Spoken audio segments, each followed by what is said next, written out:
The Six Nations is over, and that means it's time for us to pick our team of the tournament. The Six Nations' own social media accounts are putting the official team of the tournament up for public vote. But I think we can do a little bit better than this. So here's my best 15 of the tournament, driven purely by the numbers. Let's start at the front with the props. Now sometimes Scrum stats can be a bit misleading. A lot of them only take into account teams' own put-in, which means if you're getting pushed off the ball on the opposition feed, that won't affect your Scrum stats. But there's still plenty for us to learn from this Six Nations Scrum statistics. We see that England have the best scrum success and they win the highest proportion of their scrums via a penalty. Meanwhile, France have the best scrum completion rate and they give away the fewest penalties at scrum time. But if you dig down into the individual stats, we see that it's the England men that stand out. Ellis Genge and Will Stewart are far more active around the pitch than their French counterparts. They get through more tackles and hit more rucks. Between them at hooker, I'm going for France's Piato Malvaca. In the first 4 rounds, Malvaca has been part of a French lineout that has operated at 97% success. And it's not like they've been asking him to take easy throws. 18% of France's lineouts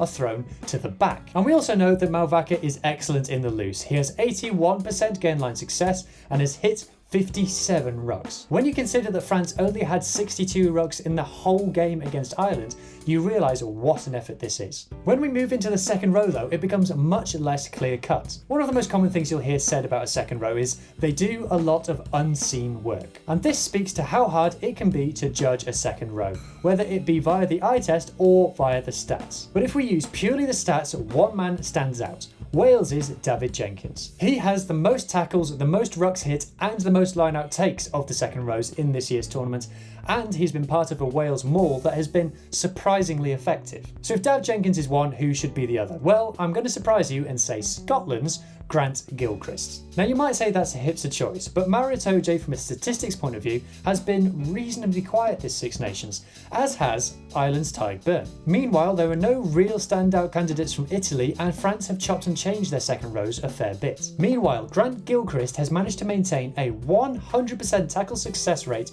in the first 4 rounds. He's also hit well over 100 rucks and been part of a Scottish maul that has been very effective. As we move into the back row, things only get more subjective. Loose forwards tend to be a jack of all trades. They can do a bit of tackling, a bit of carrying, a bit of jackling, even sometimes a little bit of kicking. But one man who absolutely needs to be in the team of the tournament is Wales's Jack Morgan. After 4 rounds, he is outright top for tackles made and has hit a lot of rucks. He also has fantastic gain line success and makes a lot of dominant tackles. So I'm going to play him on one flank, and on the other flank I'm playing England's Ben Earl. Now Ben Earl has played a lot at number 8, but he's equally comfortable at number 7. After 4 rounds, he sits 3rd for carries made and 3rd for breakdown steals. He sits 6th for total meters carried and 6th for meters gained. He also has a phenomenal 75% gain line success. And between the two, at number 8, I'm going for France's Gregory Aldrit. Now the Wales fan in me really wanted to pick Talupi Faletau here, but Aldrit's numbers have been off the charts. Whether it's carries, tackles, turnovers won or rucks hit, Aldrit is right up there across all metrics. And whilst you can make a great case for a lot of back rows in the Six Nations, I do think that this trio makes a lot of sense. What's bound to be much more controversial though is my selection at Scrum Half. And I can tell you straight away, I am not picking Antoine Dupont.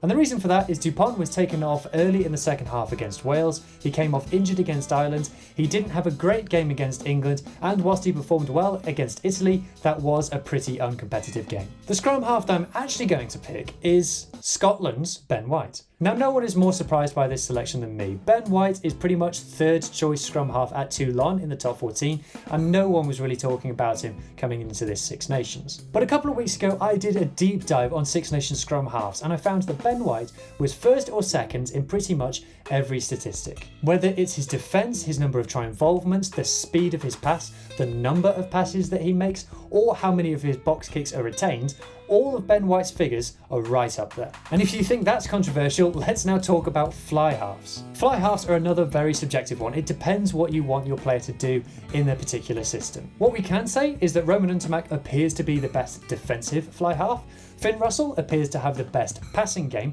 and Sam Prendergast appears to have the best kicking game. Paolo Garbisi for Italy hasn't really set the world alight this Six Nations. That's why I'm choosing for my fly half England's Finn Smith. Finn Smith is the fly half with the statistics that are the most even across the board. His defence is excellent, his goal kicking is excellent, and his gain line success is also very good. And from a subjective point of view, I do think that England are clicking much more fluidly since he came in for Marcus Smith. Moving on back into the centres. Now, anyone who's seen a podcast with Ben Darwin of Gainline Analytics knows that the centre partnership is the most important combination on the rugby field, both in terms of attack and in terms of defence. So for me, when you're picking centres, you have to pick them as a duo. If we look around, we see that England and Wales' centres have chopped and changed quite a bit. Ireland's centres' stats are kind of held back by how they rotate between Aki, Henshaw and Ringrose. And for me, France's new combination of Moefana and Barassi has yet to really catch fire. So it comes down to a choice between Italy's Brexancello and Scotland's Tom Jordan and Hugh Jones. And for me, it has to be the Scotland duo. The combination of TJ and Jones has managed 9 try involvements in the first 4 rounds. Between them, they have 74 carries and amassed 666 carry meters. Looking at the wing positions, one player picks himself, France's Louis Bielle-Biarrey. Against Ireland, he broke the record for the most try involvement by a single player in a Six Nations tournament with 1 game still to go. At international level, a winger's job is to score tries, and he has done that for 7 successive test matches. He is also 2nd overall in the Six Nations for line breaks. On the other wing, I'm going for Ireland's James Lowe. Now, James Lowe doesn't have the try-scoring prowess of his French counterparts, but we saw just how valuable he is by how much Ireland missed him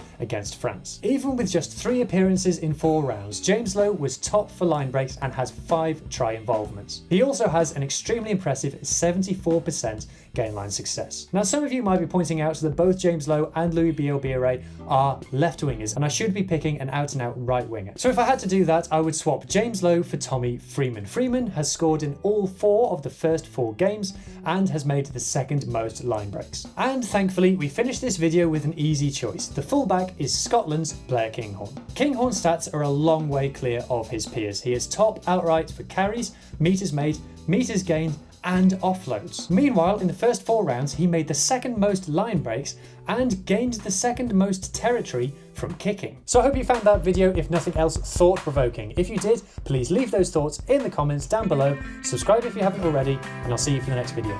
Cheers.